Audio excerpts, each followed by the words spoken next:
aboard a motor vessel Priano.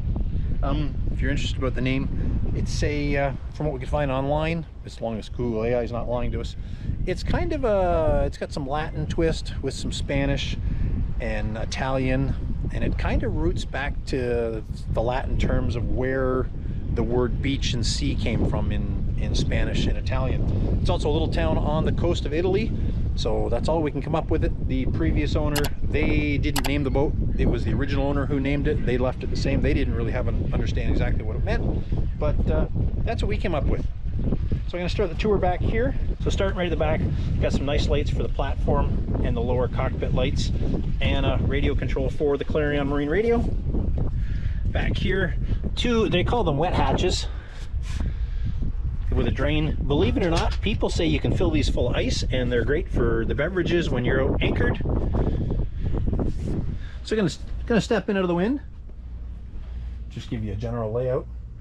So welcome aboard our 2007 Four Winds v358. So it's 35.8 feet is what they class it as.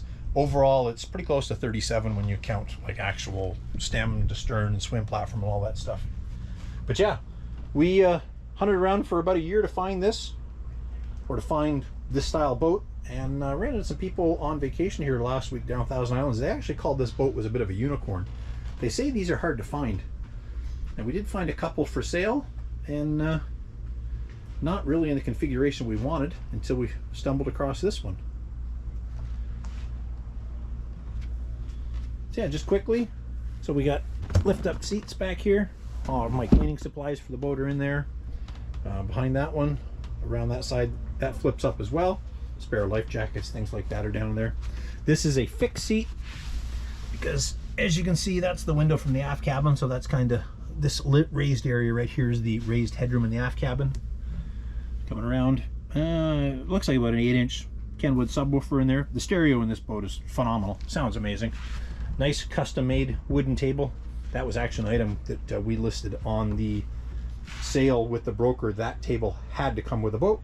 We didn't think they would keep the table, but we just wanted to make sure, because the original table they had with it, and you ever see the original tables on these boats, it's about 2/3 the size, and it's just plastic with the Four Winds logo in it. It's not a very nice table at all.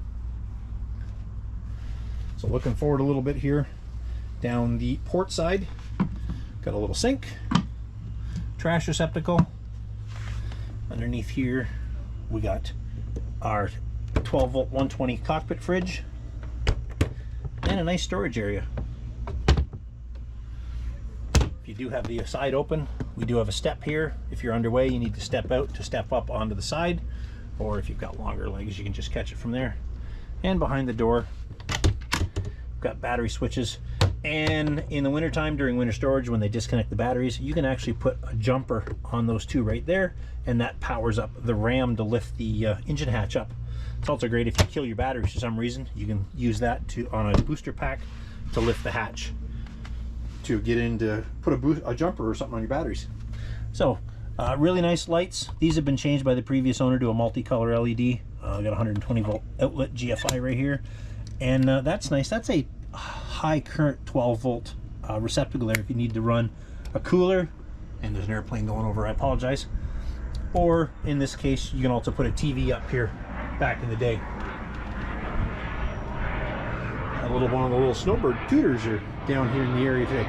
CFB Trenton is just down the road there from our marina, so we had all kinds of overflights. I'll stick the camera outside. I don't know if you can see him. He's off in the distance over there now.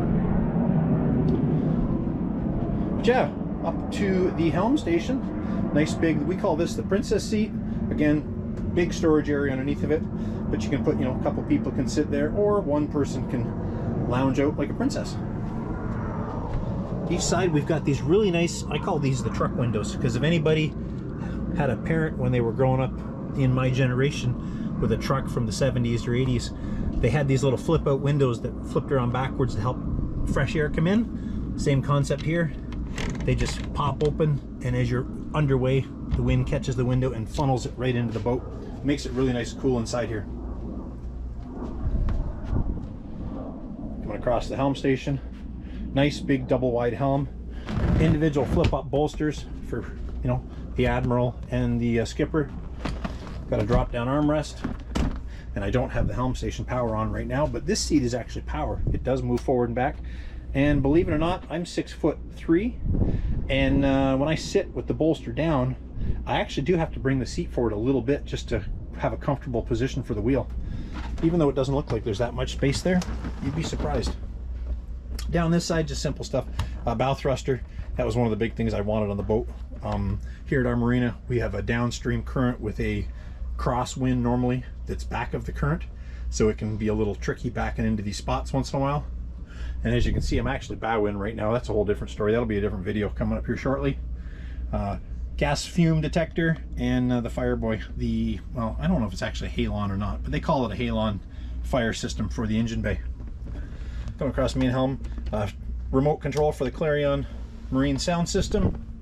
Got a Raymarine VHF over on this side, and then coming up on top, it's your regular pack of gauges, tack for both engines, and then the quad gauge for fuel, volts, oil, and temperature, and individual trims.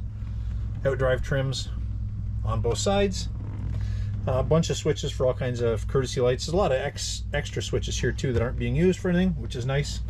That's my tablet mount up here.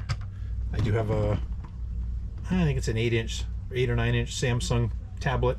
I do run Navionics on it. The Raymarine chart plotter is nice. It doesn't auto route. You got to go through, if you want to build a route, you've got to go through and build your own waypoints.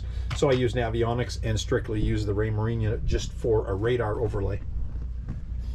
Spotlight controls for the spotlight up front, and I don't know if you can see that up there.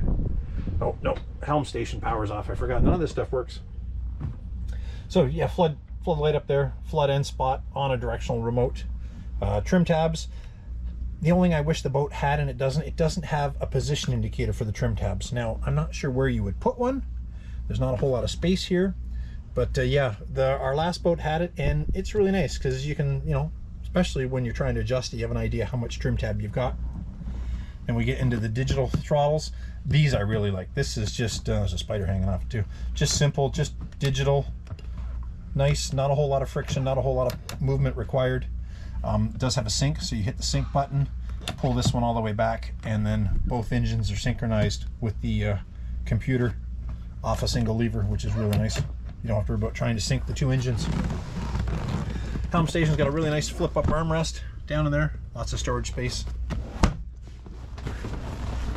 Okay, gonna go up on the foredeck, and it is a little breezy out here, so hopefully the wind doesn't ruin this. If it does, I'll have to just voice over. I hear that plane still flying around up there. So coming up on the foredeck, and we just got here this weekend, so we haven't had a chance really to clean stuff up too much. Nice big double wide sun pad up here. Those are our paddle boards we got on each side. Coming up front, spotlight, 15 kilo anchor, which is right around 40 pounds. Plus 100 feet of chain, and then 200 feet of rode on it, so lots of anchor space, and foot controls for the anchor as well. Nice loud. It is electric horns, but they are quite loud. They get people's attention when need be. And across our radar arch, we got our Raymarine radar. Now this is an old analog one, but it works awesome, so I have no need to worry about upgrading it right now. Nice extra long VHF antenna. The VHF radio in this thing is very, very impressive. We got our GPS ball antenna for the Raymarine nav system. Old Sea-Watch analog TV antenna, but believe it or not, they will work very well as an analog one. I haven't upgraded the TV yet, so you don't get any reception because nobody broadcasts an analog anymore. But with a newer style TV with digital, this will still work very, very well. Sirius satellite radio antenna, and our AM/FM antenna for the stereo system. And across the top back there, there's 3 150 watt sun power flexible solar panels tied to a Victron controller downstairs in the engine bay. And they will keep the boat powered quite well, actually. We were down 1,000 Islands last week on a boat, spent a couple days on anchor, and I flipped the battery charger on in the morning when I turned the generator on to make coffee and stuff like that. But for the most part, the solar was doing okay to carry the boat. I do have to read up a little bit more about how it works and maybe adjust the configuration, because it did seem to let the batteries get too low, and the problem is the batteries will carry the boat about 10, 11 hours.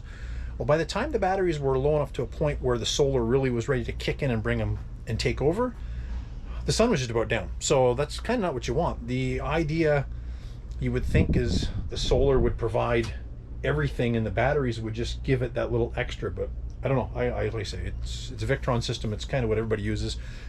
Surely there's just something I've got to read to adjust the setting. But yeah, next up, let's go downstairs in the cabin and take a look down there.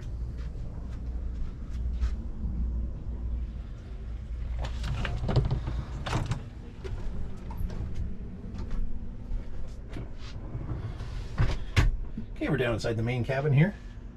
May as well go right forward. Is that what we can see first? Pretty much a queen bed wide, queen bed long at its widest points. Does narrow in around the head, of course, and that is because we have all this awesome cabinetry up front. Storage there, storage here. Behind the grill, that's actually a speaker for the stereo, and identical on this side. A couple little reading lights. Mirror on the end, and behind that mirror is the anchor locker. I'm not 100% sure how you get to it, but supposedly you can. And then all the hatches. Now, of course, this hatch is a little bigger because this is technically considered an escape hatch. If you pull them one way, you get a blind, and I'll show you with the other one. You pull that one this way, there's a screen on that side, and they magnet together. Hanging lockers on each side.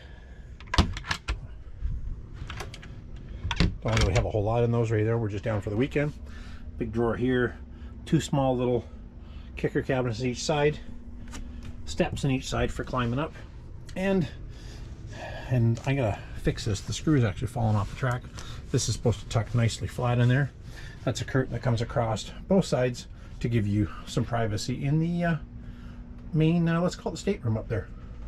So we have a galley over on this side. And one of the things I like the most with this, for a boat of its age, there's no integrated coffee maker.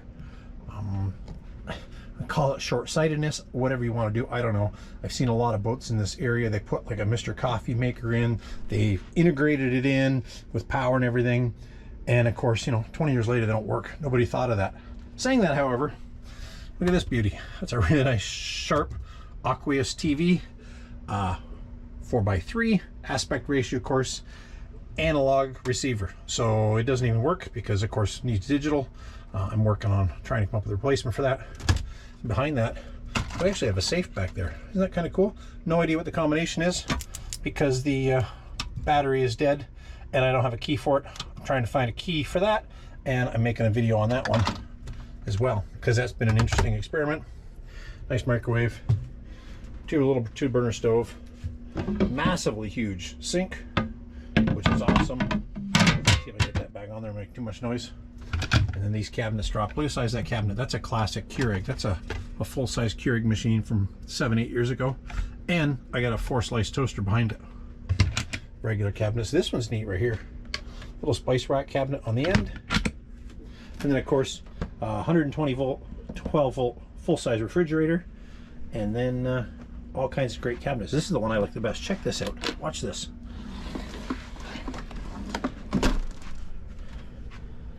That's we call that our pantry. It just goes and goes. Little integrated garbage can down below, and then that's just a swing out for your garbage bags, and then a couple, you know, drawers for stuff, things like that. Keep coming this way. We're into the head or bathroom. Let me turn the light on so we can see in here. Really nice sink. I don't know if those are actual granite or if it's just some acrylic to look like a granite. Porthole, and now I've actually put a frosting coating over it because it was just clear at one time, so anybody outside the boat looking in could, of course, you don't see what's going on. Semi dry head. The sink and stuff stays dry when you're using the shower, and it does have this bifold door that closes to separate the shower and the toilet. Now, depending on how the boat is balanced based on fresh water, because the freshwater tank is at the front underneath the master bed, and the fuel tanks, of course, at the back. So if your fuel tanks are heavy and your water tank is light, the nose will ride a little high and the water will run to that drain. If you've got a full water tank and a holding tank, which is underneath here, the water runs this way. And that's why, forward thinking, by Four Winds, they put a drain on that end. We just have to take the cabinet up, or take the carpet up. Working our way around aft here, in full-size queen berth back there, and you with a table option, or you can put a filler cushion in there. The table we have, it's underneath the forward captain's bed or admiral's bed, whatever you want to call that up there, the stateroom, primary stateroom, and it drops in there. Right now we've got our Bouge RV cooler back there, and just a little plant to break it up. Underneath these, pull the cushions up. There's storage on both sides, and in the middle back there, there's a hatch for the air conditioner through hull and the generator cooling. Again, another hanging locker back here for coats, rain gear, things like that. Coming around, we'll come back to this side, and you can hear that. That's the AC running. I've got it set at 74 right now because it's just middle of the day. It was working hard. Again, another storage cabinet here. We've just got first aid equipment, fire blanket like that from right now. Main power panel, 110 on top, and 12 volt down below. I don't know what this is. This was previous owner, I guess. The previous owner, I was talking to him, he said this was all here when he bought the boat. It's somebody looked like they put in a series and parallel switch for something, no idea why, or single parallel, don't know what it meant, and an old battery monitor. That all that's been disconnected now because of course we've got the solar and the AGM batteries. We don't need to worry about that. And then generator controls in the middle for when you need that. And our stereo down below, nice working Clarion unit. I've got the amplifier out right now. The amplifier was having some problems. I've taken it to a place to get it repaired, so hopefully it comes back shortly. We got reading lights all over the place, and that light is there nice. It makes it easy to see inside that panel. Oh, and there's the air conditioner just kicked back in. So reverse cycle air and heat, and cooled by the lake, bay, river water, whatever body of water you're into. And if you haven't seen the video, I'll put a link above my head right now. This is our travel router. Allows us kind of like a hardware firewall for the free Wi-Fi at other marinas and our personal devices. And again, more storage, like storage, more storage down here. So storage, we've got our keys and passes and things like that in there. Similar storage down below. Now the couch pulls out, and all three positions are storage underneath. Plus there's filler cushions that drop in when the couch is pulled out. That creates a single bed here, giving you room to sleep 5 people down here. We'll probably never have more than ourselves on board, but there is that possibility that we would actually maybe just set that up for 2 more. I can't see us having 5 people on board overnight like that.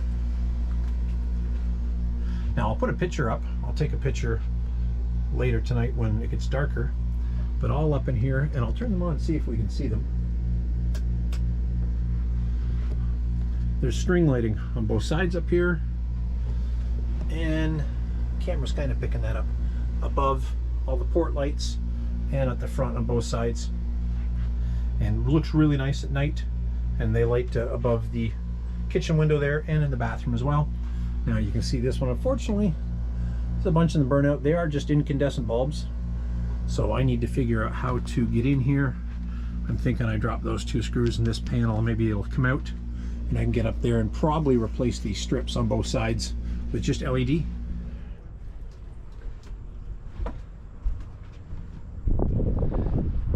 So that is the above deck tour of our 2007 Four Winds 358. Engine room and stuff, or engine bay, is going to be a tour on its own because that's going to take 15-20 minutes to go through all the system down there. There's a lot going on down there. Anyways, hope you enjoyed the video, appreciate it, and watch for that engine bay tour coming shortly. See you next time.